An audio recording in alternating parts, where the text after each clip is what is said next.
On March 31st, 2006, Friday classes concluded at Ohio State University, marking the beginning of spring break the following week. Brian Schaefer, a 27-year-old medical student with a passion for microbiology and dreams of forming a band, was among those looking forward to the break. Earlier that evening, Brian and his father, Randy, shared a steak dinner to celebrate. Randy noticed Brian's exhaustion from studying for upcoming exams, but didn't voice his concerns about Brian's plans to go out with his friend Clint Florence later that night. Understanding Brian had been dealing with significant stress lately. Brian had recently lost his mother to cancer, who had planned a trip to Miami for him to propose to his girlfriend, Alexis Wagner, a fellow medical student, a trip she never got to see come to fruition. At 9 p.m., Brian met Clint at the Ugly Tuna Saloon, an indoor bar in the South Campus Gateway complex on High Street in Columbus. There, Brian called his brother Derek Schaefer and invited him and his wife to join him and Clint at the bar. But they passed on Brian's invitation because they had just come home from a comedy club show and were exhausted. An hour later, Brian called Alexis, who visited her family in Toledo. Brian and Clint proceeded to visit several other bars in the surrounding areas, indulging in a shot of hard liquor at each stop. After midnight, they encountered Meredith Reed, a friend of Clint's in the short north. Reed gave them a ride back to the Ugly Tuna Saloon, where they had initially begun their night, and joined them for one last drink. At 1:15 a.m., security cameras captured the three heading to Ugly Tuna Saloon. At some point, Clint and Brian came outside the bar to talk to two girls, Amber Ruick and Bryden Zatko. Brian was very flirty and even kissed Bryton's neck. At 1:57, Brian is last captured on the security cameras. Brian was to be never seen again. At this point, Bryden put her number inside his phone and walked back into the bar to use the restroom. When she returned, Brian was nowhere to be found. Bryton didn't think of it, as she probably thought that the guy wasn't interested in her. But Brian had separated from his companions. Clint and Reed attempted to locate Brian, calling him multiple times, but to no avail, assuming he had gone back to his apartment because it was common for Brian to leave abruptly. They left when the bar closed at 2 a.m. Brian's girlfriend, Alexis, and his father, Randy, tried calling him over and over all throughout the weekend, but received no response. On Monday morning, when Brian missed his scheduled flight to Miami with Alexis, he was reported missing to the Columbus police. The investigation into Brian Schaefer's disappearance commenced at the Ugly Tuna Saloon, last known location. Security camera footage from the South Campus Gateway area provided some insight, capturing Brian, Clint, and Meredith entering the bar around 1:15 a.m. Investigators considered various scenarios, including the possibility that Brian altered his appearance or exited through another route. However, the alternative exit leading to a construction site seemed improbable for someone intoxicated to cross. Despite Columbus City's extensive security camera network, footage from neighboring bars yielded no clues about Brian's departure.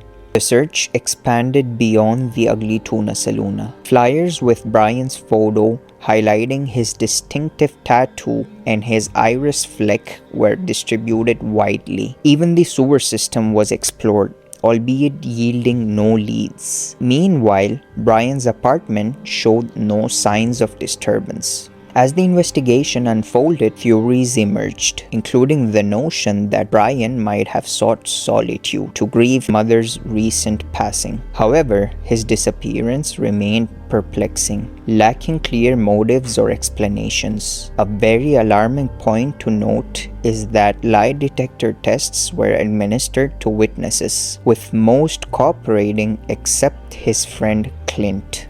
who was there with him that night. Neil Rosenberg, attorney for Clint, wrote to Don Corbett, a private investigator who had volunteered his time to help the Schaefer family find Brian, regarding his client's ongoing refusal to take a lie detector test. Rosenberg intimated that he had learned that the Columbus police investigating the case believed Schaefer was alive. If Brian is alive, which is what I'm led to believe after speaking with the detective involved, then it is Brian and not Clint who is causing his family pain and hardship. Rosenberg wrote, Brian should come forward and end this. Clint, he said, did not have anything to hide.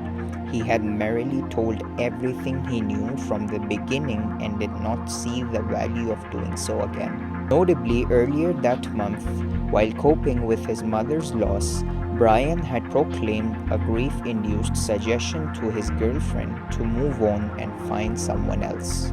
This was brushed off at the time due to him being in grief, but now adds complexity to the case. Alexis Wagner called Schaefer's phone every evening before going to bed for a long time after the disappearance. Usually it went to voicemail, but one night in September, it actually rang 3 times. I kept calling it to hear it purely because it was one of the best sounds I have ever heard, even if no one picked up, she wrote on her MySpace page. Singular, Schaefer's wireless provider said that what Wagner heard may have been due to a computer glitch. A ping from the phone was detected at a cell tower in Hilliard, 23 kilometers northwest of Columbus. Despite numerous tips and public appeals, including one from Eddie Vedder at a Pearl Jam concert, no breakthroughs emerged.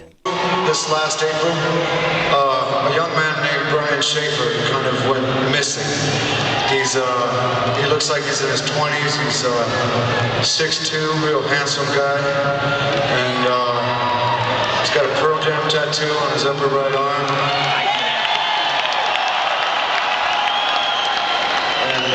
He's going to med school. You may have heard about this already. If you have, I apologize, but I don't think it would do any harm to bring it again to everybody's attention. If you look into this, it's out there.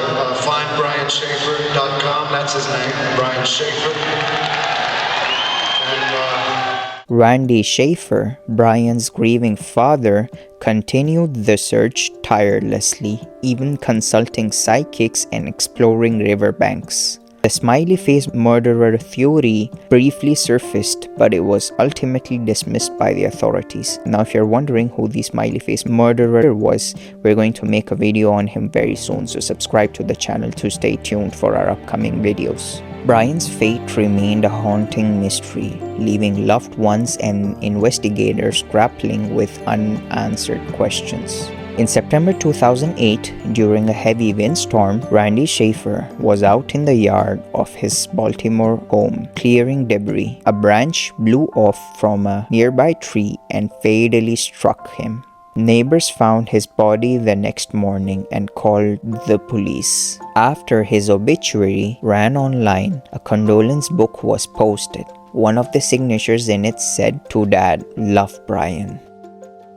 This suggested Brian might have left Columbus for a new life elsewhere. Upon further investigation, the note was found to have been posted from a computer accessible to the public in Franklin County. Alexis Wagner got married to a man named Eric 3 years later and now lives in Toledo.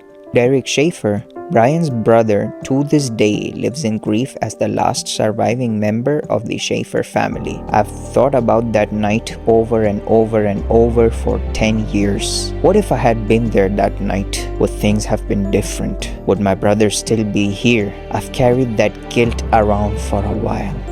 In the puzzling case of Brian Schaefer's disappearance, the mystery remains unsolved, leaving everyone scratching their heads. Despite efforts to find him, he simply vanished, leaving behind a mystery. As people wonder what happened, one thing is clear: there's more to this story then meets the eye. Where did Brian go, and what secrets are hiding in his disappearance? It's a real head scratcher.